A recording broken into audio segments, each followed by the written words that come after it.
Hey everybody, it's Karyn Bryant for MMA Heat. I'm talking with Chris Cariaso, who will be facing Demetrious Johnson for the UFC flyweight title at UFC 178 in Las Vegas. And Chris, thank you so much for taking the time. I know obviously this week is very busy for you, so I really appreciate it. You said right before we started going you were about to work out. How much working out are you doing? Are you just trying to stay loose at this point? Oh yeah, just go move around, keep the body fresh, and break a little sweat, just to keep everything sharp. Right. And obvious question is, where are you on your weight? Oh, right on point, right where I need to be. Everything has gone perfect. So and especially having that extra amount of 4 weeks made everything a short bet. So definitely right where I need to be. Cool. And for you, where you need to be is what, like 11 pounds out? What, today's Wednesday, so how much is that? Yeah, 10 pounds 10 out. pounds. So, yeah, so I mean, and that's after eating and hydrated. So that's before a workout. So, come down, I'll be like good, 5-6 pounds away after a workout tonight. Cool. And has it ever been a struggle? Obviously, at one point you were fighting as a bantamweight. Has 125 been a struggle for you at all, ever? No, 125 has always been easy. It's not fun, but I liked fighting as a bantamweight a whole lot easier. That was like 1 week of dieting. I bet, yeah, nice. Instead of 1 month of dieting. Ooh. So,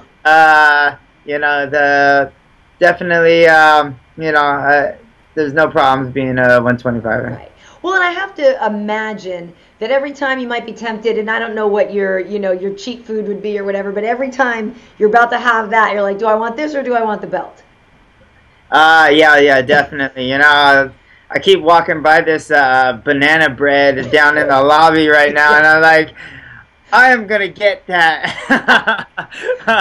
Nice. And I want to eat that right now, but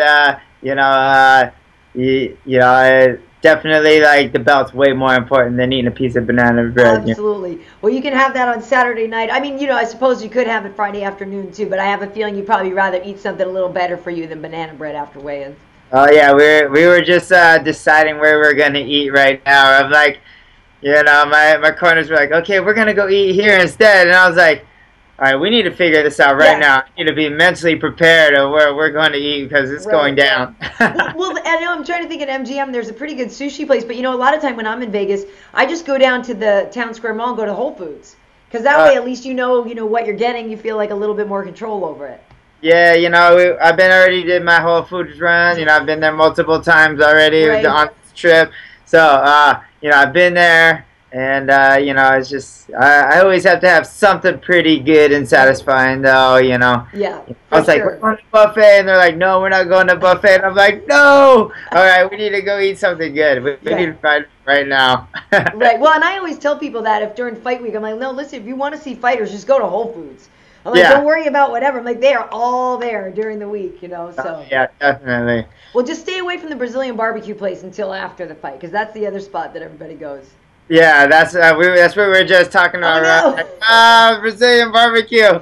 That's great. Well, listen, obviously you have a really big fight coming up. Demetrious Johnson has been so dominant so far in the division. So how did you feel when you first even got the call? I'm guessing Sean probably called you and offered you the fight. How'd you feel about it? Oh, man, it came as a surprise just because I was already booked to fight Horiguchi, and, so I was just already in training camp for that, and, when he called and said, hey, we need a co-main event for Demetrious, and I was like, all right, you got one. I'm taking it. Nice. Nice. You know what? Well, and that was the thing. Obviously people know that fight was supposed to be John Jones and DC. For you, is this your first main event? This is my first main event, man. It's my first pay-per-view, first main event. We're going big with all of it, with the titles and everything. So I'm coming to shock the world. That's great. Well, and you are quite the underdog in this. So do you pay attention to the odds at all, or do you use that as fuel for the fire? It's fuel for the fire. I don't pay attention to it though. I kind of stopped looking at them blogs a couple weeks ago just because it was it was kind of got me in bad moods or this and that, but right now I'm everyone's talking, oh, you're the underdog, not anymore. I'm gonna be in my mind, I'm gonna be the champion. Well, that was the thing, when the fight first got announced. It's tough because Demetrious has pretty much fought everybody, in the division almost. So I'm glad you stopped looking at the forms, because I remember when the fight first got announced, people were like a little critical about it, and we're like, why does he get to have it? Did that bum you out at all? Like seeing that people were kind of right away saying, well, I don't know if this is right. I don't worry about what the other people say, just because, they're not out there, and the UFC, they make fights, they're the ones out there who really dictate and see. They know how to put a good fight together, and they know what a good fight is. So, they're not gonna, and they always put the champions against good athletes. So they're never gonna just give me fights. So when they, basically, when the UFC makes a decision on a fight, it's definitely a great fight. So I don't pay attention to what everyone else is saying. Good. Well, and proof of that is just a couple weeks ago with Joe Soto. I mean, that was bananas when all of a sudden he got called up to fight TJ, and then it goes to the 5th round. Right, exactly. And it goes to the 5th round, and, in a pretty competitive fight for the first 3 rounds, and, if Joe Soto had a little more time to train and have it not being his first fight in the UFC, that's another thing about me. I've been in the UFC. This is my 11th or 12th fight with the UFC. So I'm a veteran here, and I've been here. I know what it's like being under these lights, and this is my 3rd time fighting at the MGM. So it's like, I kind of been here. I know I've been there. I've experienced it all. So it's a much different picture between me and Demetrious than it was with Soto and Dillashaw.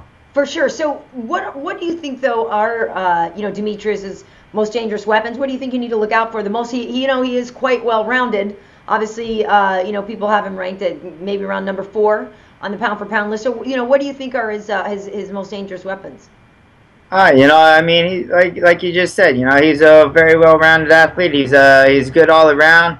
His pace is definitely what everyone I would say his biggest attribute. Because he's able to basically have a consistent pace for 25 minutes. And which you have to be prepared for, and that's one of the main things that we've been preparing for. Right. And certainly, though, I want to talk about your own strengths. So where do you feel that you've got the edge on him? For me, I feel like I'm a durable guy. I go that 25 minutes. I'll go that 25 minutes. Unfortunately, my fights, I've got a lot of decision wins under my belt. But with that being said, I feel like I just run out of time on my fights, and I think if I had one more round, I would be finishing that guy, and so now here it is, I get that chance. I got that 2 extra rounds, extra 10 minutes to go out there and finish my job. That's true. Actually, I didn't think about that because, but that's something that, people like to see. Obviously, is the big finish. But you're right. At that point, you've only ever had 15 minutes to get it done. Yeah. You only have 15 minutes to get it done. I come from like a Muay Thai background, so our first round's always a slow round just to get going, and it's kind of always been my style. So, I always pick it up. I come strong coming here at the end of the fight, and I'm glad I have 5 rounds to come and beat him, and I don't plan on it going 5 rounds, but I'm definitely ready to push that pace. Well, and he hasn't lost since the Dominic Cruz fight, and Dominic is back on the card. Maybe that will be your good luck charm. Oh yeah, definitely. And that was what Dominic said. I didn't know that. Yeah, Dominic said he went out there, and when he beat Demetrious, he was out there and he pushed that pace, and that's what that was what his goal was. He was gonna go out there and he was gonna match us, and then he was gonna push the fight and make it his fight. So, and that's what I'm going to do on Saturday. Nice. Now, you're talking about the fact that you have to go a couple of extra rounds, and I know that you have been working with my buddy Tarek, who, originally has been around the scene working with Jake Shields and stuff, and lately we've seen him working with Ramsey Nijim and stuff for conditioning. And today I had Gilbert was on the show with us on UFC Tonight, and so he was talking about you being a Bay Area boy and knowing you. So how did that whole connection come together? Is that because that hasn't really kind of always been your crew, right? Not always, I've known Tarek, I mean, a good almost 10 years now, when before he opened his gym, he was coming over to my gym and training with Gil and Jake, and before all those guys owned gyms, they were all coming to my gym and training, and so we've kind of all been together. We've all helped each other all over these years, and just coming up through being in the Bay Area. So now with having Tarek around, he's always been a good luck charm for me. I fought Jake and I fought on the same card, and Tarek was coaching him when I fought Mizugaki. Nice. And when I fought Iliard Santos in Brazil, Jake was fighting Damian Maia. So that was a great night for Jake. Yeah, so that was a great night for Jake, and it was a great night for me too. I scored my first finish that night, and Tarek's a good guy. He's been around the game, and like I said, he knows me too as well. He's been around me for a long time, so he definitely was helping me out, and he's helping one of my coaches out, Darren Wanoyama, helping him prepare for one of his fights. So we were kind of all training together right now for this fight and helping each other get ready, and and it kind of came together, and it was just an awesome camp. Nice. I have to ask, on a side note, how do you think Gilbert will do against Anthony Pettis?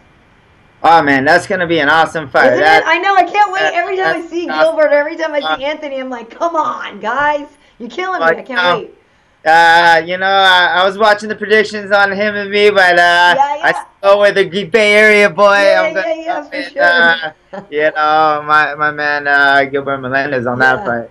Yeah, I mean, that is going to be such a great fight. I'm really looking forward to that one. And backing up a little bit, we were talking about Dominic. He's fighting Takeya Mizugaki. You fought Mizugaki before. How do you think Dom will do in his return? Because it's been literally almost 3 years to the day. I think that's an awesome fight too, and and that could go either way. We'll see how the ring rust is gonna affect Dominic. But he's a true professional, a true athlete, so he's definitely gonna come in prepared. So and Mizugaki, I think his last loss was against me, so that was he's been on a run then, yeah. Yeah, so and he's been on a run himself, so I think that it's gonna be a great fight as well. Yeah, for sure. Now, are you the type of guy that when you're backstage, when you're in the locker room, how much of those other fights do you, I mean, we've said that you haven't been the main event before, but you've been, on the main card and all that, so how much awareness do you have of the fights that are going on? Is that kind of like energy you try to draw off of, or are you a little bit more solitary back there? I hate to admit it, I watch the fights, What's wrong with that? No, I would think that was exactly. I mean, my coaches are like, hey, pay attention, focus. Get in the game, focus, man. Don't worry about that fight later. But I'm like shadow boxing, and I'm like looking at the TV, and as I'm warming up. So, I definitely keep a mental note of what's going on. You can't help it. I would think it could help fire you up. I mean, regardless of what you see good stuff, you see bad stuff. I would think you could use that as your own momentum to keep getting you hyped up even more and more. Oh yeah, just watching fights in general hype me up, and some of my old friends who are coaches, and they would always be like, don't watch fights, man, it's gonna make you too tense, don't watch fights. Right. But I don't know. I like to watch it. It gets me excited. And me actually just thinking about fights right now is getting me excited. You're getting amped now. Well, it's funny too because there's a lot of stuff that people don't see when we're backstage. the media, the journalists, sometimes we'll be, doing a post-fight interview with somebody on the prelims, and, there's other fights going on, and it's the same thing. Like, I love fights, and so sometimes I'm talking to somebody, and I feel so bad because I don't want to disrespect him, but I'm like, yo, so-and-so's fighting right now, and like, so you're sitting there with the microphone, and you ask a question, and you're like, yeah, no, that's great, you know what I mean? It's hard. Like, fight night is exciting out there, especially Vegas, like you said, you've been there a bunch of times. Are you a guy, though, who likes to gamble, too, while you're there? Like, afterwards, everything's done, do you stay, do you loosen up? Is that your kind of place, or do you get out? I kind of loosen up a little bit, always after a fight, I'm always so exhausted, you know, I mean, like, hard. mentally, physically, emotionally, so it's hard for me to, like, go out there and go out with a bang, you know what I mean, especially, I always need, like, a couple of days of, like, I need to go home, relax, sleep for a little bit, and then the following week, then it's game on. Nice, awesome. And the great thing about this is too is I know we were saying that you don't really pay attention to the numbers, but in a way, you're the guy that has nothing to lose, right? Do you see it that way? Oh yeah, definitely. I kind of said it before, man, and I'll say it again. A guy with nothing to lose is a dangerous guy to have in front of you, and if the pressure's not on me, the pressure's on him. So. The only pressure I have is to go out there, perform my best, and show the world how good I am. Nice. And well, that's one of the last things I wanted to get to is that showing the world thing, the proving.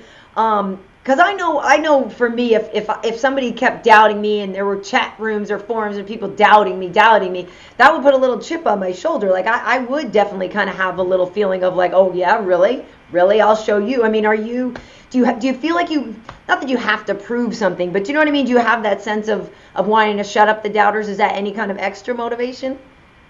Oh yeah, definitely. Yeah. No, it's definitely motivation. And I just want to throw my middle finger up at all of them and be like, hey, you guys, you know what? Listen to this. Come watch me on Saturday. Right. Well, and lucky for you, I mean, the truth of the matter is that the people who are banging on you couldn't do any, couldn't even come close to doing what you're doing. So it's actually pretty easy to brush those guys off, I would think. Oh yeah, definitely. And then that's what I kind of talk about with my team and my wife and stuff. It's like we it's like those guys, they probably never even stepped in a cage before, or even a gym perhaps, and they're over there and they're opinionated about what they've done. So they have no idea about anything about what's going on when it comes to the fighting game, and so kind of with that said, I brush them off, but I it's still motivation for me to want to shut them up and gain them as a fan. For sure. Well, and that's the thing, I've talked to a lot of fighters about that. That's that crazy thing because you're happy that the fans are that passionate. Like you know what I mean? You want people to care that much.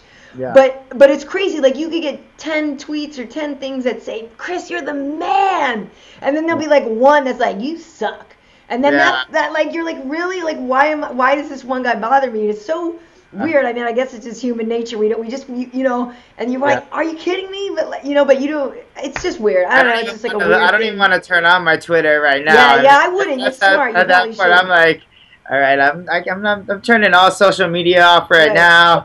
And everything right now is just focus on the fight, focus on myself, and that way Saturday I come in at 100% as the best I can be. For sure. We'll only turn it on for long enough to retweet our interview when I put this out. Yeah, definitely. And then shut it down. Yeah, exactly. I won't read. I'll just find ours and then bam. Yeah. I'll just text you a link instead of that way, or whatever. That'd be perfect. Then I'll do that. I'll actually do that. All right, perfect. Now, cool. Now, so you said you're married and all that. Is your wife the kind of girl that can come to a fight and watch you, or does she need to stay home? I love having her here with me. She just flew in today actually. So cool. It's definitely I love to have her around. Definitely one of my biggest supporters. So, kind of one of those things when I know she's there, man, it's kind of gives me some comfort. Nice. I love it. Well, I'm excited. This is going to be a great fight. Obviously, it's the opportunity of a lifetime. Mentally, you seem very ready. So, and I know Tarek really well. I know he's gotten you ready physically. I'm sure of it. On the Countdown show, you're looking solid. So, just again, want to say thank you and wish you the best of luck on Saturday. It's going to be a great fight. All right. Thanks for having me on the show. Cool. Thank you, Chris. Thank you.